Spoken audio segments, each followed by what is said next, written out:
What's going on, everybody? DJ Rhett here. I just want to send a special shout out to my New Orleans Saints.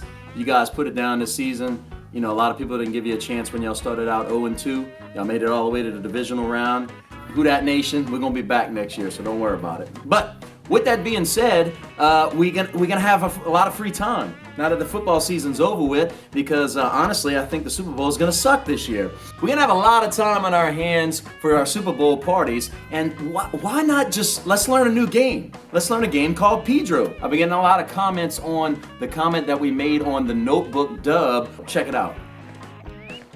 I'm going! I wanna go drink and play Pedro with all of my partners. Pedro, it was actually invented in the 19th century as a variation of a game called pitch. It kind of lost its popularity in the States, but it's also, it's actually big right here in the southern parishes of Louisiana. Also, if you've ever went to Nicholls State University, you couldn't go to the student union without getting in one of those Pedro tournaments. There was no studying going on in the student union. It was all about Pedro tournament. Hey guys, where y'all going? We're going to the student union to play some Pedro. You coming? Hell yeah, we going. Hey look, DJ Rhett's getting sponsors now. It's friggin' crazy, Look, I got a nice little care package from Camp Dog, all right? Camp Dog sent me some stuff, and they're saying Cajun seasoning for your parties, for your Super Bowl parties, that we're not even gonna watch the game because it's gonna suck anyway, because Who Dat's not in it. So the Saints aren't gonna be in it. So it's okay, it's all good. Get yourself some Camp Dog. Check this out. Look, we got Camp Dog. I don't know anything about food, but it's okay because Camp Dog sent me a care package. Thanks to all the guys at Camp Dog. Here's a little segment I like to call Pedro For Couillons.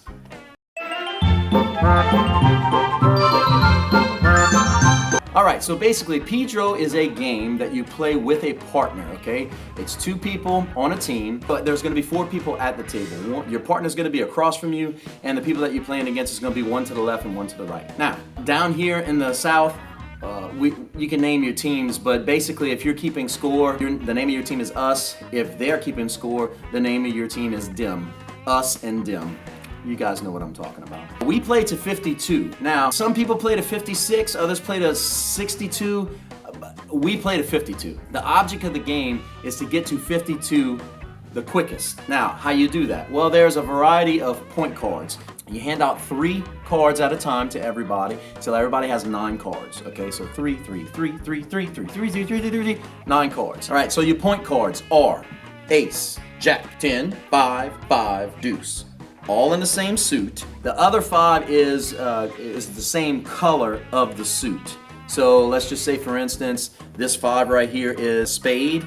If the trump is all spades, then the other 5 would be the club. Let's just have a practice round and see what happens, all right? All right, guys, for all practical purposes, I'm gonna go ahead and go through a hand of Pedro just to kind of give you an example of what the scenarios might be, re-emphasize what the point cards are, and different situations that you might find yourself in Pedro, and how to get out of them or how to make the most points with your hand. So basically, I'm gonna go ahead and be the dealer on this one. So what you do is you deal out 3 cards at a time around in a clockwise motion, just like you would any other game. Except Pedro, you're dealing 3 at a time, and you deal 3 at a time for 3 rounds until everybody has 9 cards. Okay. Now I'm the dealer. I get the deck, and we'll get to that a little later on. So I'm going to look at my hand here, and I got, well, right off the bat here, I have Ace and a Deuce right here. Okay.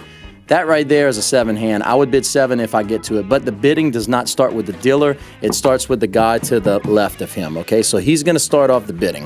So let's see. Let's see what this guy has right here. All right, so yes, this guy right here has an ace, a deuce, and a jack, all right? I would bid 7 with that.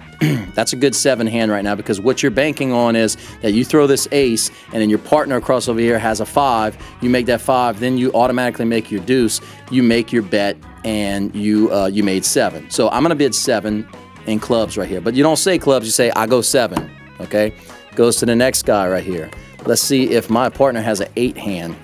All right. He's got a lot of clubs here, so he's pretty much almost trumped out in clubs, but it's not, you don't have enough you don't have enough meat in this hand to bid 8. So I'm gonna go ahead and pass with this hand.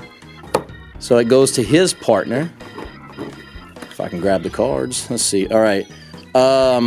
Yeah, he really doesn't have anything, you know, anything to play with on here. So I would let his partner play. Now I know a bunch of you guys are probably like, I would bid with that. I would bid with that. It's preference, guys. I'm just going through an example here. Now I went through my hand right here. I have a 7 hand right here. I don't have an 8 hand. I may have an 8. Whoa, hang on a second. I didn't see that king right there. Yeah, you know what I'm gonna do? I'm gonna go ahead and bid 8 now that I got that king. I didn't see that king there. All right, so I'm gonna go ahead and overbid this guy 8. All right, so I'm the dealer and I say 8. Keep your diamonds. So everybody keeps their diamonds. So this guy right here is gonna keep the queen, and that's all he has. All right. My partner is going to keep his 4 and his 7. That's all he's got. And this guy over here, he is going to keep, well, he's kind of stacked here. I mean, he's kind of stacked right there. He's got 3, 8, 10, 5, and Jack. Now remember that 5 stays with this because the 5 of the same color that of the trump that's called, that's the other Pedro, so he keeps that. All right. So now everybody draws cards. So I take the remainder of the deck, and everybody needs to end up with 6 cards in their hand. So he needs to draw 6. 5. 1, 2, 3, 4, 5. I'm gonna turn them up so everybody can see. My partner's gonna draw 4. 1, 2, 3, 4. Now this is important information. You need to pay attention to this because if your partner draws 4, that means he only has 2 trumps in his hand, and it's unlikely that he's gonna grab another one, especially when this guy had to draw 5. This guy right here only draws 1. Now that kind of scares me a little bit because he has 5 trumps in his hand, all right? So now the remainder of the deck comes to me. So I fish through it. There is no diamonds in there. So I get rid of it.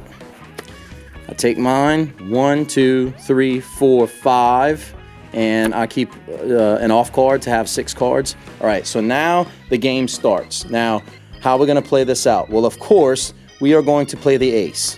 I'm banking that my partner over here has a 5.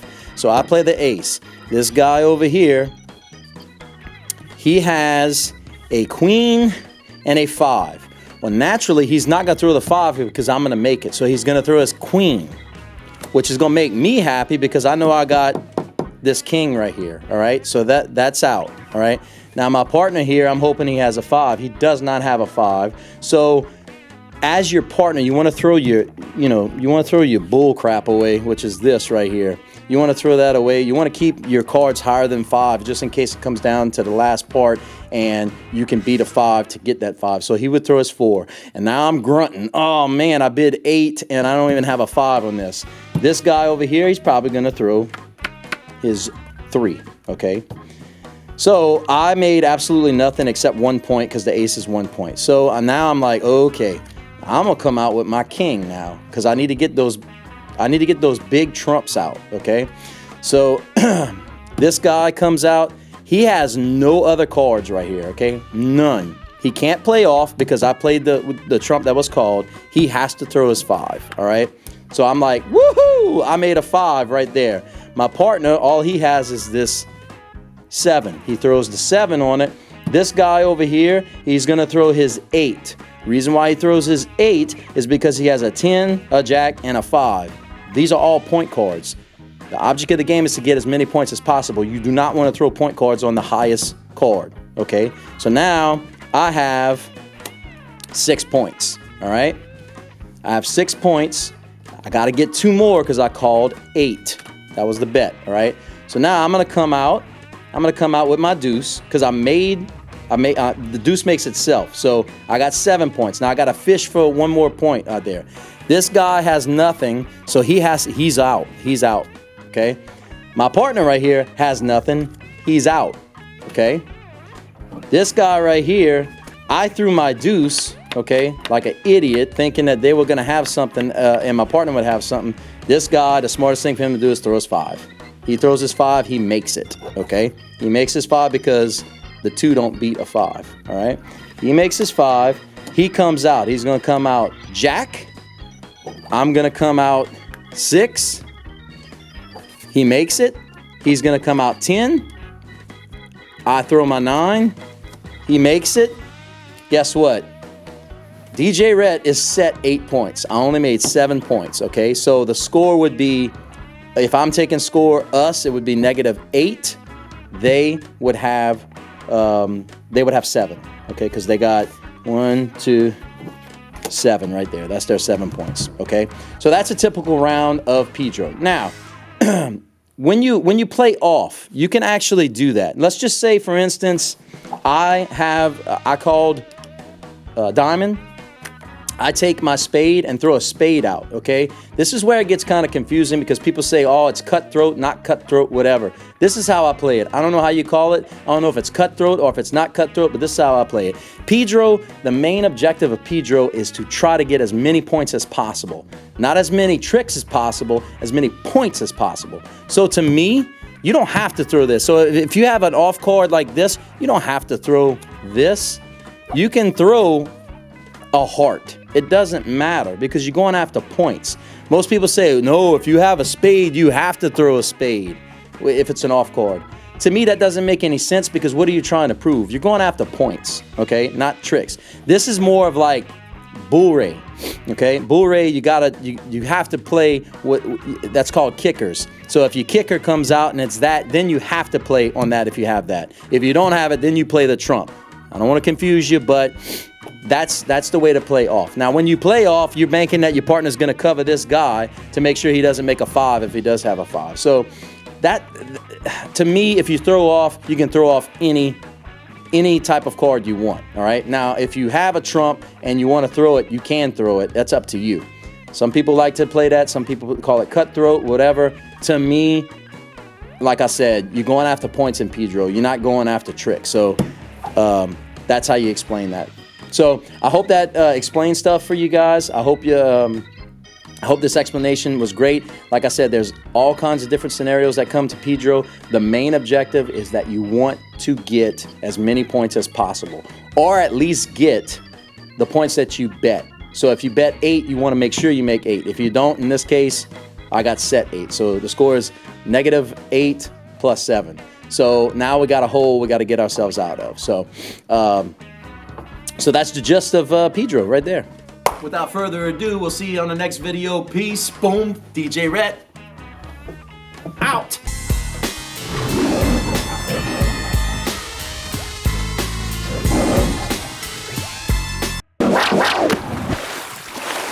Y'all catching?